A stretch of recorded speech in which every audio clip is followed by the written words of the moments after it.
வணக்கம். அது குறித்து மார்க்ஸ் என்ன சொன்னார், மார்க்சியர்கள் என்ன சொல்லுகிறார்கள் அப்படின்னு சொல்கிற அந்த விஷயத்தை தான் சுருக்கமாக நான் பேச நினைக்கிறேன். சாதி முறை அப்படின்னு சொல்கிறது வந்து இந்தியாவை பொறுத்த மட்டில் மிக ஆழமாக வேரூன்றிய ஒரு சமூக அமைப்போடு சம்பந்தப்பட்டது. ஆனால் இதில் என்ன பிரச்சனை அப்படின்னு சொன்னால், இது குறித்த மார்க்சிய ஆய்வுகள் அப்படின்னு சொல்கிறது எந்த அளவுக்கு தீவிரமாக மேற்கொள்ளப்பட்டு வந்திருக்கின்றன இதுவரை, அல்லது மேற்கொள்ளப்படுகின்றன அப்படின்னு சொல்கிற ஒரு முக்கியமான ஒரு கேள்வி நமக்குள்ளாக இருக்கிறது. ஏனென்றால் மார்க்சியர்களை பொறுத்த மட்டில் வர்க்கம் குறித்த அந்த அணுகுமுறை அப்படின்றது ரொம்ப ஆழமாக நாம் பேசுகிறோம் தொடர்ந்து. ஆனால் அதையுமே சாதியம் அப்படின்னு சொல்லி வரும்பொழுது அதை வந்து ஏறக்குறைய அந்த ஐரோப்பிய அந்த முதலாளித்துவ அந்த அமைப்புக்குள்ளாக மார்க்ஸ் பேசிய அந்த வர்க்க அணுகுமுறையை பயன்படுத்தியே இந்த சாதி முறையை அறிவதற்கும் நாம் எத்தனித்து வருகிறோம்.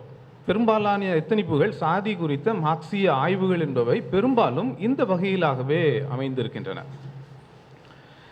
அப்போ எனக்கு வந்த இதில் நம்ம இது குறித்த நிறைய ஆய்வுகளை நம்ம மார்க்சியர்கள் பேசிய நிறைய ஆய்வுகளை குறிப்பிடலாம். குறிப்பாக ரொம்ப பரவலாக பேசப்பட்ட ரங்கநாயகி அம்மா அவர்களுடைய அந்த ஒரு புத்தகம். அதை தொடர்ந்து இப்போ வந்து தோழர் ராஜாவும் தோழர் முத்துமோகன் அவர்கள் எழுதிய அந்த மார்க்ஸ் அம்பேத்கர் தொடரும் உரையாடல், அதற்கு பின்னாக வந்த விவாதங்கள், இவைகளை வைத்து பார்க்கும் பொழுது அதுக்கு எதிர்நிலையிலே வந்த விவாதங்கள், இவைகள் எல்லாமே வைத்து பார்க்கும் பொழுது தொடர்ந்து நம்ம வந்து ஏன் சாதியை நீங்கள் ஏன் வந்து இவ்வளோ தூரம் பேசணும், அது சாதியை வந்து நீங்கள் வர்க்க மாடல்லையே நீங்கள் புரிஞ்சுக்கலாமே, அது ஏன் சாதியை குறித்து பேசணும் அப்படின்னு சொல்கிற ஒரு சில கேள்விகள்லாம் வந்தன. ஆனால் சாதி குறித்து இப்போ இந்த கேள்விகள் வரும்பொழுது எனக்கு வந்த முக்கியமான ஒரு கேள்வி, உண்மையிலே மார்க்ஸ் இதை பற்றி ஏதாவது பேசியிருக்கிறாரா அப்படின்னு சொல்கிற ஒரு கேள்வி எனக்கு வந்தது. அதை தொடர்ந்து மார்க்ஸ் வந்து சாதி முறையை பற்றி என்ன பேசியிருக்கிறார் அப்படின்னு சொல்கிற அந்த ஒரு என்ன சொல்கிறது ஒரு உந்துதலோடு கார்ல் மார்க்ஸ் வந்து இந்தியா குறித்து எழுதி அது குறித்து வெளியாகி இருக்கிற 2006 வெளியான அவருடைய பத்திரிகை பணியின் போது இந்தியா குறித்து எழுதிய விஷயங்கள், இந்த புத்தகம் 2006 தொகுப்பாக வந்திருக்கிறது. அது கார்ல் மார்க்ஸ் ஆன் இந்தியா அப்படின்னு சொல்லிட்டு அந்த புத்தகம் இக்பால் ஹுசைன் என்பவருடைய அந்த தொகுப்பில் வந்த புத்தகம். சரி, அந்த புத்தகத்திற்குள்ளாக நான் உள்ளே போகிறேன். அதுக்கப்புறம் அதில் வந்து மார்க்ஸ் வந்து சாதி குறித்து எங்கேயும் குறிப்பிட்டிருக்கிறாரா அப்படின்னு சொல்லி பார்க்கும் பொழுது சாதி குறித்த குறியீடு மார்க்ஸ் பேசிய விஷயங்கள் அதிகமாக அந்த புத்தகத்தில் இருக்கின்றன. அதில் நிறைய விஷயங்கள் பார்ப்பனியம் அப்படின்னு சொல்கிற விஷயங்களையும் குறிப்பிடுகிறார், சாதி முறை அப்படின்னு சொல்கிற விஷயங்களை குறிப்பிடுகிறார், மனு குறித்த தன்னுடைய கருத்துக்களை அவரில் தெரிவிக்கிறார். அப்போ எனக்கு வந்த கேள்வி என்ன அப்படின்னு சொன்னால், அப்போ இவ்வளோ தூரம் வந்து மார்க்ஸ் எழுதியிருக்கிறாரு, அப்போ வந்து ஏன் வந்து மார்க்சியர்கள் இதை வந்து ரொம்ப ஆழமாக இதை உற்று நோக்கவில்லை அப்படின்னு சொல்கிற ஒரு கேள்வி எனக்கு இயல்பாக எழுந்தது. சரி, அது இதை இன்னும் கொஞ்சம் பேசுகிறேன் அப்படின்னு சொன்னால், இக்பால் ஹுசைனுடைய அந்த புத்தகத்தினுடைய தலைப்பு வந்து கார்ல் மார்க்ஸ் ஆன் இந்தியா. அதில் வந்து சப்ஜெக்ட் இண்டெக்ஸில் இக்பால் ஹுசைனுடைய அந்த சப்ஜெக்ட் இண்டெக்ஸில்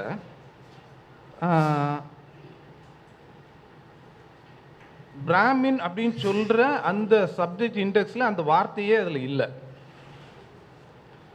அதே போல் காஸ்ட் சிஸ்டம் அப்படின்னு சொல்கிற அந்த வார்த்தை சப்ஜெக்ட் இண்டெக்ஸில் 2 முறை குறிப்பிடப்பட்டிருக்கிறது. இதற்கு அடுத்த நிலையில் ஏஜாஸ் அகமது அவர்கள் தொகுத்த அடுத்த நூல் on the national and colonial question, Marx and Engels on national and colonial question. இந்த நூலில் போய் பார்க்கும் பொழுது அதில் சப்ஜெக்ட் என்ட்ரிஸில் இது வந்து Marx on national and colonial question அப்படின்னு சொல்கிறது வந்து இது காலனியம் குறித்த பிற நாடுகள் குறித்த அந்த விஷயங்களும் உள்ள இதில் இருக்குது. இந்த புத்தகத்தினுடைய ஆனால் இந்தியா குறித்த மார்க்ஸ் அண்ட் இந்தியா சொல்கிற எல்லா அந்த கட்டுரைகளையும் இந்த புத்தகம் உள்ளடக்கியதும் அல்ல. ஆனால் ஏஜாஸ் அகமது புத்தகத்தில் காஸ்ட் சிஸ்டம் அப்படின்னு சொல்கிற என்ட்ரி 6 முறை வருகிறது. பிராமின் அப்படின்னு சொல்கிற என்ட்ரி 5 முறை வருகிறது சப்ஜெக்ட் இண்டெக்ஸில். பின்னால் நம்ம சப்ஜெக்ட் இண்டெக்ஸ் ஒரு புத்தகத்துக்கும் ஒரு சப்ஜெக்ட் இண்டெக்ஸ் போடுறதில்ல. இதில் ஏஜாஸ் அகமது காலனியம் குறித்தும் தேசியம் குறித்தும் மார்க்ஸ் பேசிய விஷயங்களை வந்து தொகுத்து போடும் பொழுது இதற்கு என்ட்ரி வந்து இவ்வளவு கொடுக்குறாரு. இக்பால் ஹுசைனுடைய அந்த புத்தகத்தில் வந்து சப்ஜெக்ட் இண்டெக்ஸில் 2 முறை மட்டும் காஸ்ட் என்ற வார்த்தை குறிப்பிடப்பட்டதாக சப்ஜெக்ட் இண்டெக்ஸ் கொடுக்கப்படுகிறது. இப்போ எனக்கு கேள்வி வந்தது என்னன்னா, பிராமின் அப்படின்னு சொல்கிற அந்த வார்த்தை குறித்த என்ட்ரிஸ் இன்னும் நிறைய இருக்குது. மனு அப்படின்னு சொல்லி அவர் மார்க்ஸ் குறிப்பிட்ட அந்த விஷயங்களும் நிறைய இருக்குது. அப்போ இதில் ஏன் சப்ஜெக்ட் இண்டெக்ஸில் ஏன் வரல? இது கேள்வி அடுத்த கேள்வியாக எனக்கு வந்தது. சரி, நான் அதை வந்து ரொம்ப அதுக்கு அடுத்த நிலையில் யூகித்து இதை வந்து எதையும் சொல்ல விரும்பவில்லை. அப்போ ஆனால் ஒரு பேசிக்கான என்ன விஷயம் புரியுது அப்படின்னு சொன்னால், இங்கே மார்க்சியர்கள் இந்த சாதிய முறைக்கு கொடுக்க வேண்டிய அழுத்தத்தை கொடுக்க வேண்டிய அந்த என்ன ஒரு ஒரு விஷய இது இது ஏன் இந்த மாதிரியான விஷயங்கள் தொடர்ந்து வந்து என்ன இப்படி மார்க்சியர்கள் ஏன் இந்த ஒரு ஒரு ஒரு அக்கறையோடு இந்த விஷயத்தை அணுகவில்லை? அல்லது இந்த விஷயங்களை குறித்து மார்க்ஸ் பேசியிருந்தாலும் அந்த விஷயத்துக்கு கொடுக்க வேண்டிய அந்த உரிய ஒரு அக்கறையை ஏன் இவங்க கொடுக்கல அப்படின்னு சொல்கிற ஒரு விஷயம். ஸோ இந்த கொஷின்ஸோடு தான் இந்த புஸ்தகத்துக்குள்ளே நான் நுழையிறேன். அதற்கு முன்னதாக நம்ம போன முகாமில் பேசிய என்ன கெவின் ஆண்டர்சனுடைய விளிம்பு நிலை மார்க்ஸ் அப்படின்னு சொல்கிறது, அதுக்கு முன்னால் நம்ம தோழர் ராஜாவும் முத்துமோகன் அவர்கள் எழுதிய மார்க்ஸ் அம்பேத்கர் தொடரும் உரையாடல், இந்த புத்தகங்கள் எல்லாமே வந்து எனக்கு தொடர்ந்து இந்த விதமான மார்க்ஸ் அம்பேத்கருக்கு இடையிலான இந்த உரையாடலை எப்படி வந்து இன்னும் தொடர்ந்து வளர்த்தெடுப்பது அப்படின்னு சொல்கிற ஒரு இடத்துக்குள்ளாக தான் இந்த இடத்துல இருந்து ஒரு தொடர்ந்து வாசிப்புகள். சரி, மார்க்ஸ் வந்து அதே போல் நீங்கள் அந்த ஐரோப்பிய மாடலில் வந்து அவர் சொல்லும் பொழுது அந்த ஐரோப்பிய மாடலை வந்து மற்ற நாடுகளுக்கு எல்லாத்துக்கும் பொருந்தமான மாடல் தான் இதுதான் அப்படின்னு சொல்லி மார்க்ஸ் எந்த இடத்துலையா சொல்லியிருக்காரா அப்படின்னு சொன்னால் இல்லை. ஆனால் அதை மறுத்து இருக்கிறார். நான் இங்கே வர்க்கம் சார்ந்து பேசிய விஷயங்கள் நான் மேற்கு ஐரோப்பிய நாடுகளை சார்ந்து நான் படித்த விஷயங்களை வைத்து தான் இந்த தியரியை நான் உருவாக்கி இருக்கிறேன்.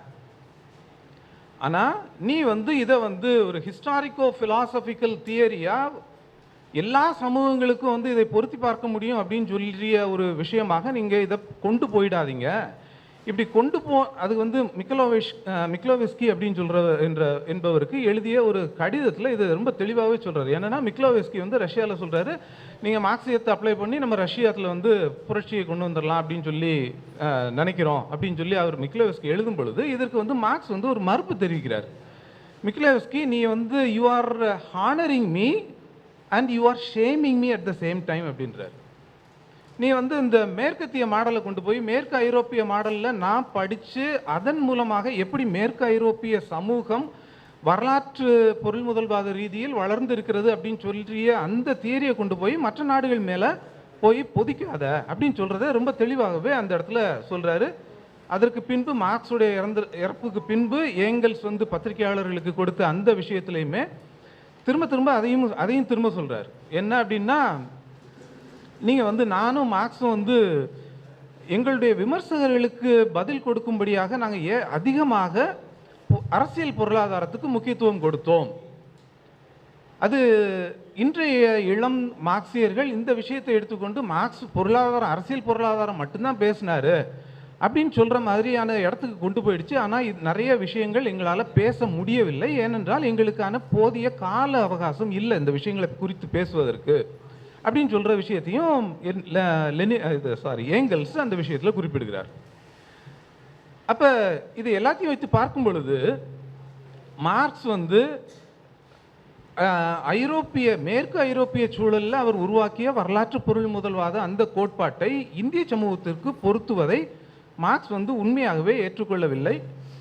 இதில் நம்மளுக்கு வந்த முக்கியமான இன்னொரு விஷயங்கள் என்ன கிடைக்குது, மார்க்ஸ் அட் மார்ஜின்ஸுக்கு பின்னதாக அதுக்கு முன்னால் வெளியே வந்த எத்னாலஜிக்கல் நோட்புக்ஸ். எத்னாலஜிக்கல் நோட்புக்ஸில் வந்து மார்க்ஸ் பேசிய விஷயங்கள் அவரும் அம்பேத்கர் பேசிய இந்த சாதியம் என்பது எப்படி அகமன முறையிலிருந்து அகமன சாதியத்திலிருந்து உருவாகிறது அப்படின்னு சொல்கிற விஷயத்தை எத்னாலஜிக்கல் நோட்புக்ஸில் மார்க்ஸ் குறிப்பிடுகிறார்.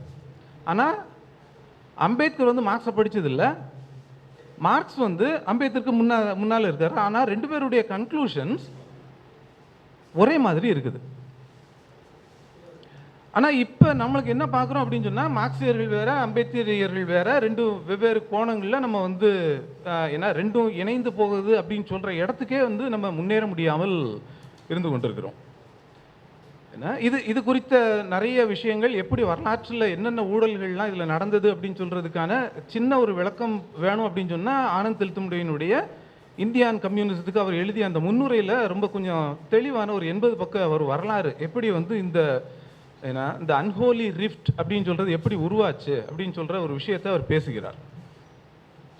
அப்போ மார்க்ஸ் வந்து சாதியம் குறித்து வேற மாதிரி யோசித்தாரா அல்லது மார்க்சியர்கள் மார்க்ஸை புரிந்து கொள்ளவில்லையா அப்படின்னு சொல்கிற இன்னொரு கேள்வி இது. எனக்கு கடைசியாக நம்ம வந்து எந்தெந்த ஒர்க்ஸை வந்து மார்க்ஸ் எடுத்தாருன்னு சொல்லி நம்ம பேசுகிறோமோ அந்தந்த ஒர்க்ஸ் எல்லாத்துலேயுமே வந்து சாதியை குறித்து மார்க்ஸ் வந்து பேசியிருக்கிறார், ரொம்ப அழுத்தமாகவே பேசியிருக்கிறார். அப்படின்னா அது எப்படி நமது கவனத்துக்கு வராமல் போனது? அப்போ வந்து வாசிப்பவனுடைய அக்கறை என்னவாக இருந்திருக்கிறது அந்த புத்தகத்தில் வாசிக்கும் பொழுது?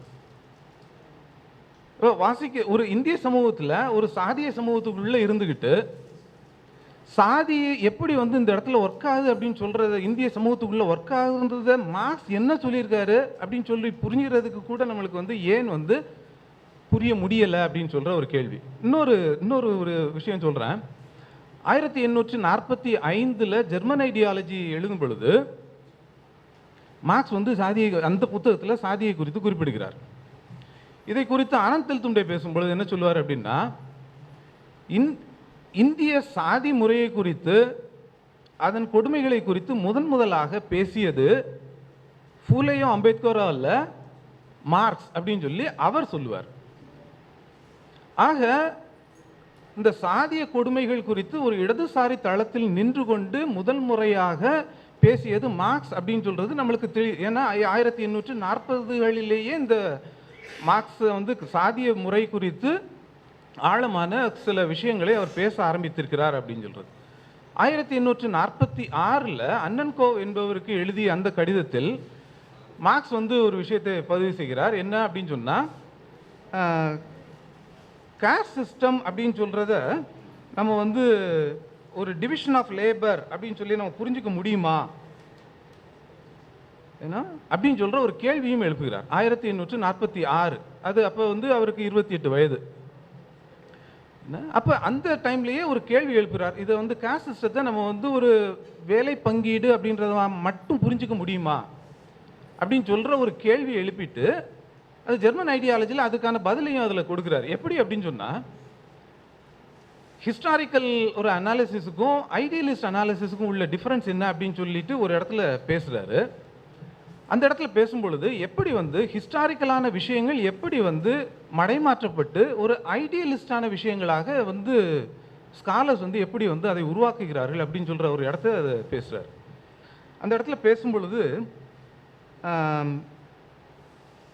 இந்தியாவிலையும் ஈஜிப்ட்லேயும் குறிப்பிடுகிறார். இந்தியாவிலையும் ஈஜிப்ட்லேயும் இருக்கிற இந்த கரடு முரடான வேலை பங்கீடு என்பது அந்தந்த சமூகங்களில் சாதிய முறையை அந்தந்த அரசும் அந்தந்த சமயம் சார்ந்தும் இவைகள் இந்த சாதிய முறை என்பது அந்தந்த நாடுகளில் உருவாக்கப்பட்டிருக்கிறது அப்படின்னு சொல்ற ஒரு விஷயத்தை பேசுறார். அப்ப வேலை பங்கீடு அப்படின்னு சொல்றது, டிவிஷன் ஆஃப் லேபர் என்பது அது வெறுமனே பொருளாதாரம் சார்ந்த விஷயம் மட்டுமல்ல, அது அரசு மற்றும் சமயம் சார்ந்த விஷயமாகவும் அது இருக்கிறது. இந்த விஷயத்தை புரியாமல் ஐடியலிஸ்ட் ஹிஸ்டாரியன்ஸ் இது வந்து ஒரு க்ரூடான ஒரு சோஷியல் ஃபார்ம் அப்படின்னு சொல்றதை மட்டும் அவங்க எடுத்துக்கிறாங்களே தவிர, இதுக்குள்ள இத்தனை ஃபேக்டர்ஸ் வந்து பின்னி புனைஞ்சு கிடக்குது அப்படின்னு சொல்ற விஷயத்தை அவங்க வந்து கவனிக்கிறது இல்லை அப்படின்னு சொல்ற விஷயத்தை 1845 ஜெர்மன் ஐடியாலஜியில் மார்க்ஸ் குறிப்பிடுகிறார். ஆக இது ஒரு ஜஸ்ட் ஒரு பொலிட்டிக்கல் எக்கானமிக்கல் ஆஸ்பெக்ட் மட்டும் அல்ல, இதுக்குள்ள அரசு சார்ந்த விஷயங்களும் அதே போல மதம் சார்ந்த விஷயங்களும் தீவிரமாக இருக்கின்றன அப்படின்னு சொல்ற ஒரு விஷயத்தையும் மார்க்ஸ் அதில் பேசுகிறார். அதுக்கடுத்து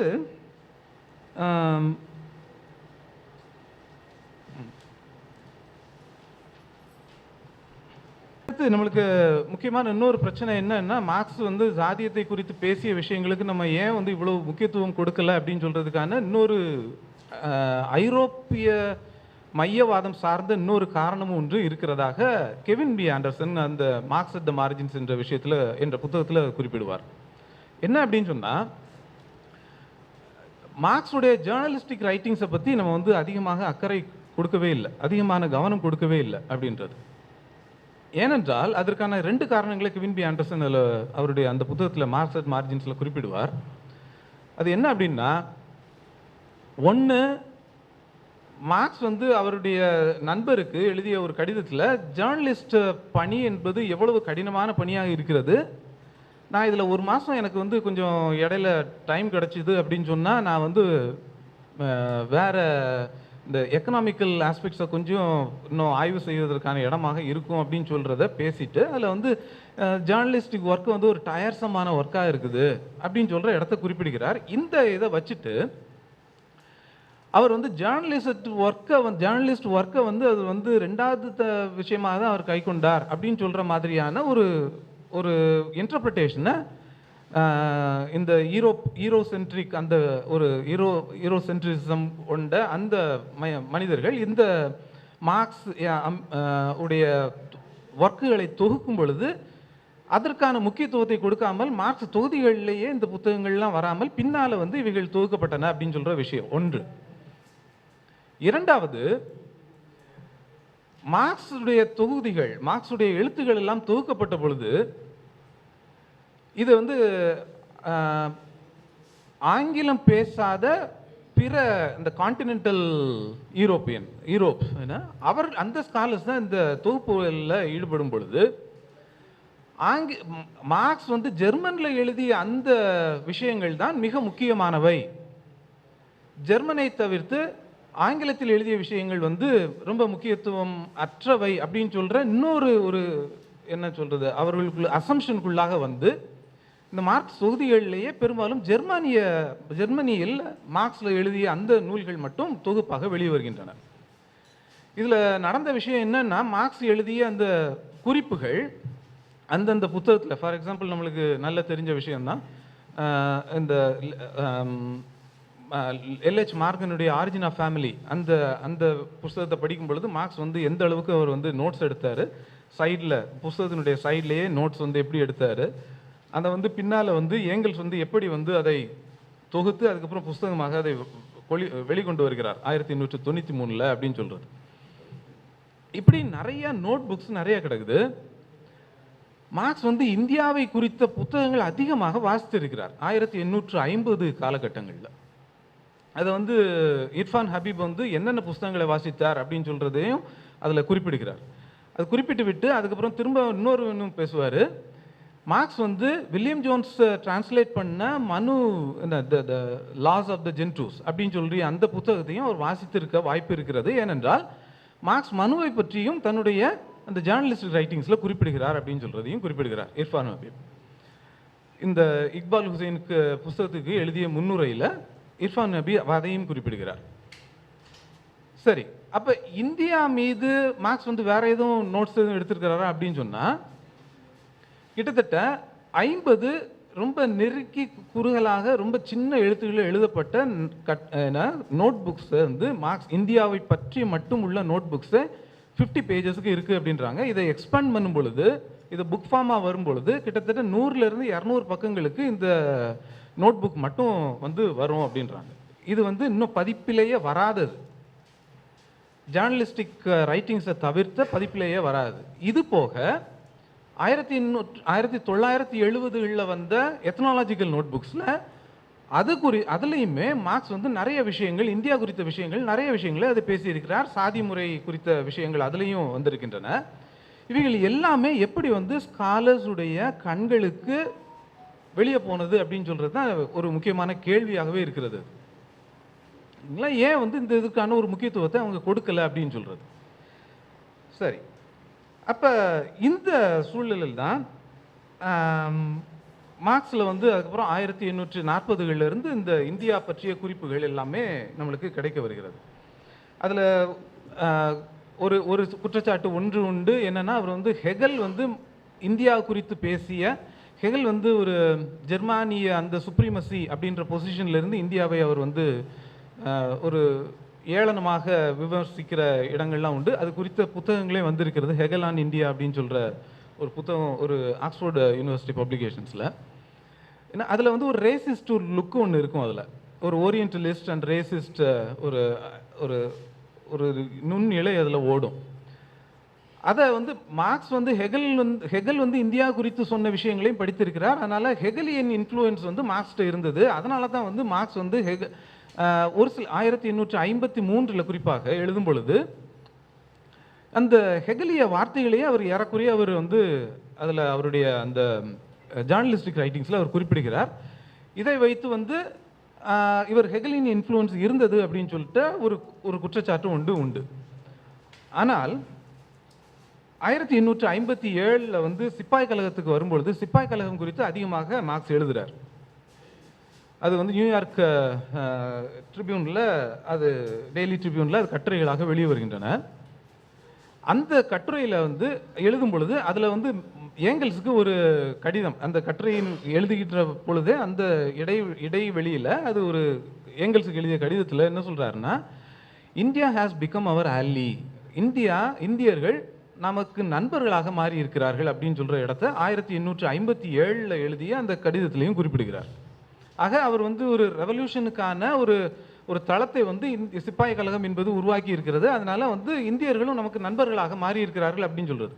1853 வந்து அவர் ஹெகலியன் தாக்கத்தை கொண்டு அவர் வந்து இந்தியா மேலே நெகட்டிவாக எழுதினார், இந்திய விஷயங்கள் குறித்து நெகட்டிவாக எழுதினார் அப்படின்னு சொல்லும்பொழுது 1857 ஒரு மேசிவான ஒரு டிரான்ஸ்ஃபர்மேஷன் அவங்களுக்குள்ள மார்க்ஸுக்குள்ளே இருக்கிறதையும் பார்க்க முடியும். அதில் இன்னும் தெளிவாகவே இன்னும் வந்து மார்க்ஸ் சொல்கிறாரு, Hinduism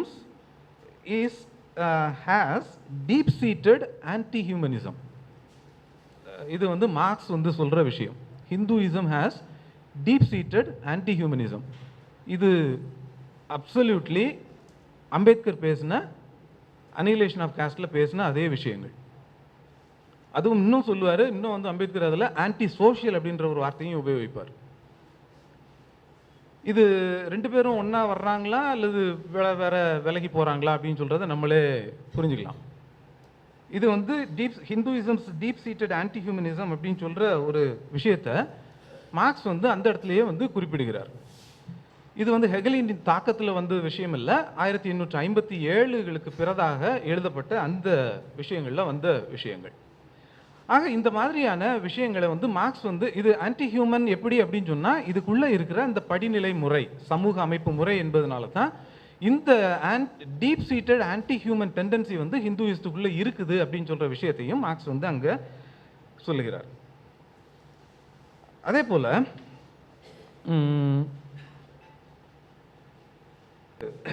விஷயம் நம்மளுக்கு மார்க்ஸும் அம்பேத்கரும் ரொம்ப இயல்பாக நெருங்கி வரக்கூடிய இன்னொரு விஷயம். ரெண்டு பேரும் ஒரே விதமான கருத்தை நான் ஒரு 2-3 மட்டும் சொல்லி முடித்துக்கிறேன்.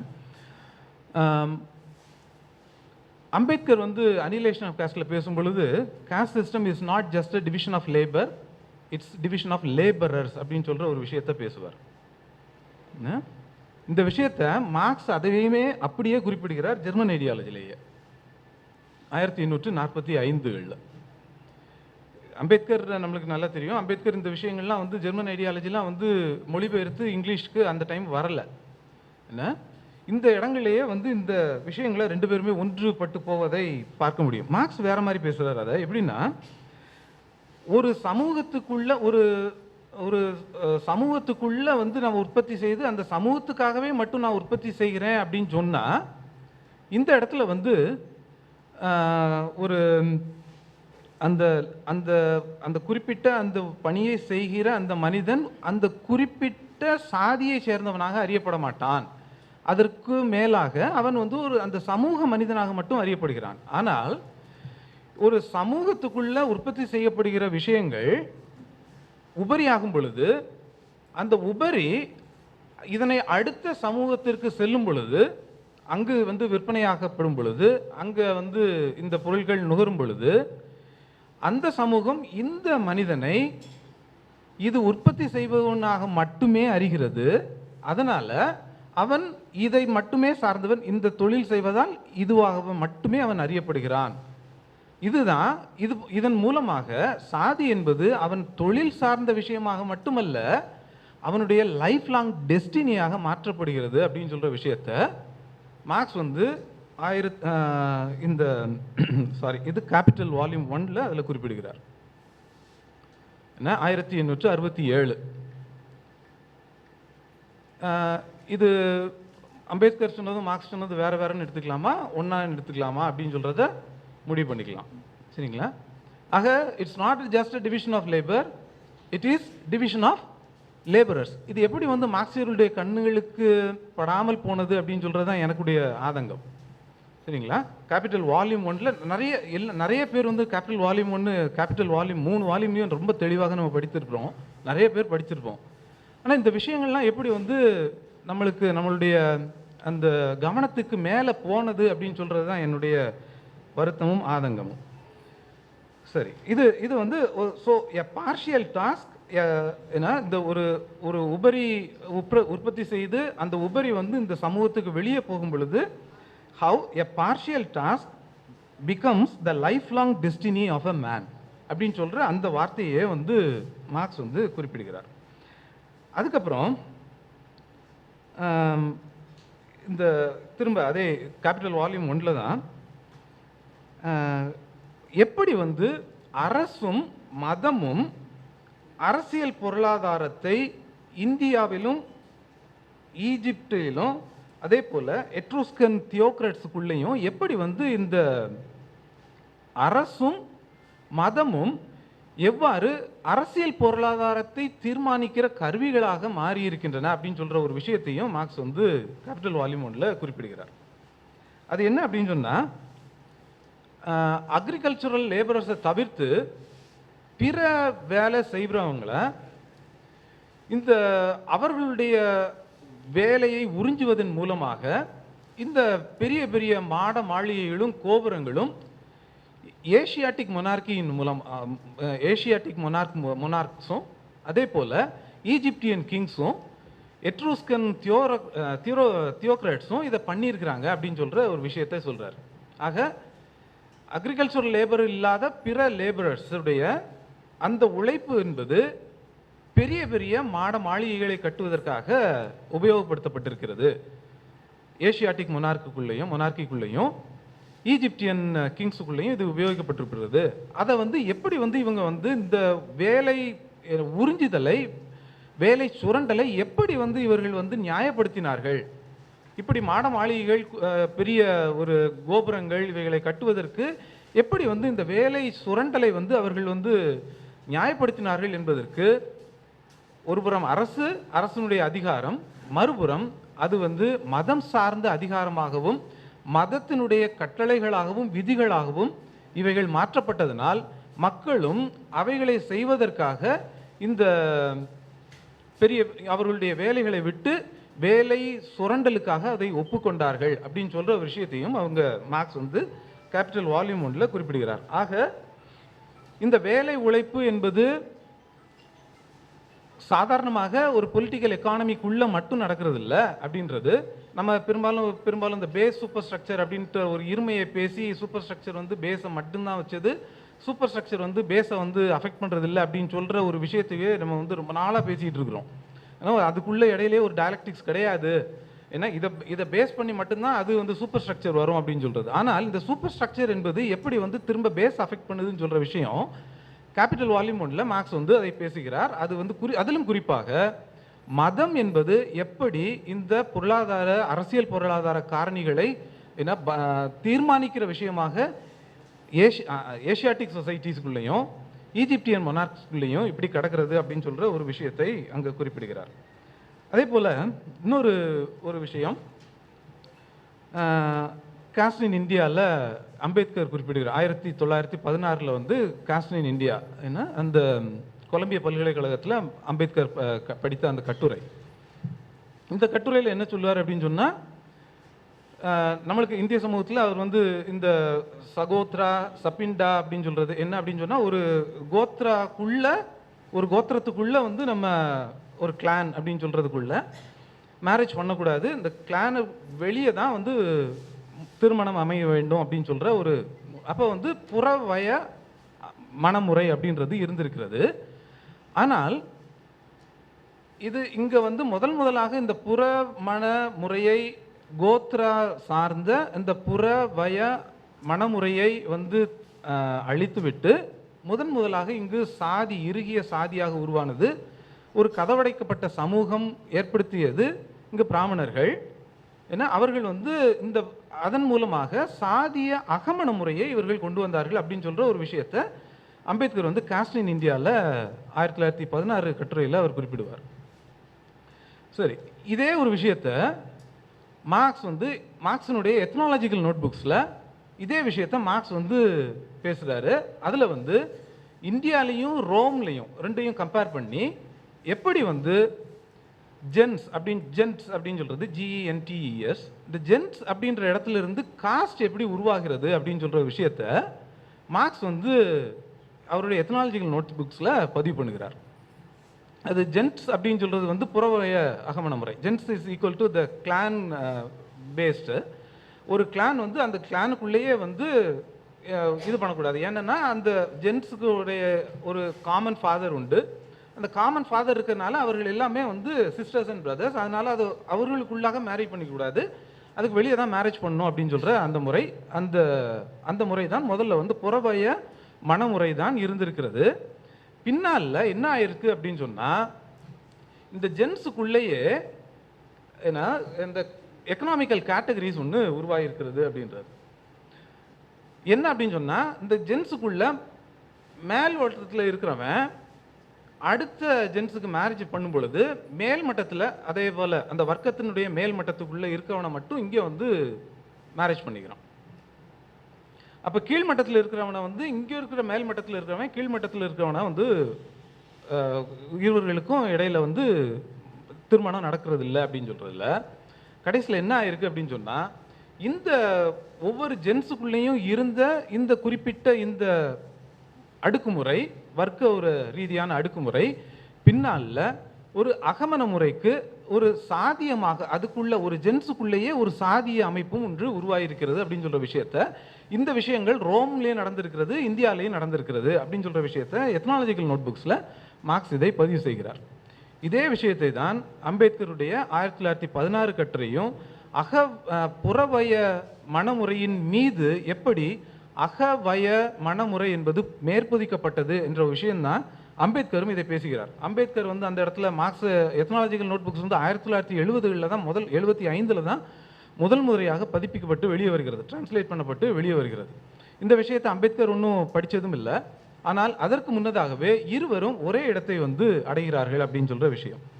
சரி, அதே போல் இன்னும் ஒரு விஷயத்தை மட்டும் குறிப்பிட்டு விட்டு நான் மார்க்ஸ் வந்து என்ன சொல்கிறாரு, அதில் வந்து என்ன சாதிய ஒழிப்பு குறித்து இந்திய சமூகத்தில் பேசிய ஆய்வாளர்கள் அல்லது செயற்பாட்டாளர்கள் பேசிய விஷயங்களும் எவ்வாறு ஒன்றிணைந்து வருகின்றன அப்படின்னு சொல்கிற விஷயந்தான்.